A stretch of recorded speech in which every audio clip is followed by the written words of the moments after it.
Hello mga anak, pabaon ulit mula sa aking paboritong libro. Ang sabi ay, "Then you will call on me and come and pray to me, and I will listen to you."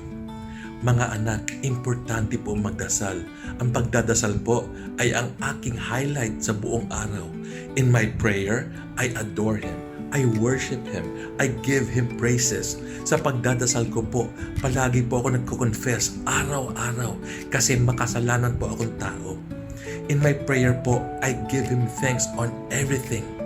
In my prayer po, hinihiling ko po ang kanyang blessings para sa aking asawa, sa mga anak, sa aking nanay, sa aking mga kapatid, sa mga pinsan ko po, at sa inyo po.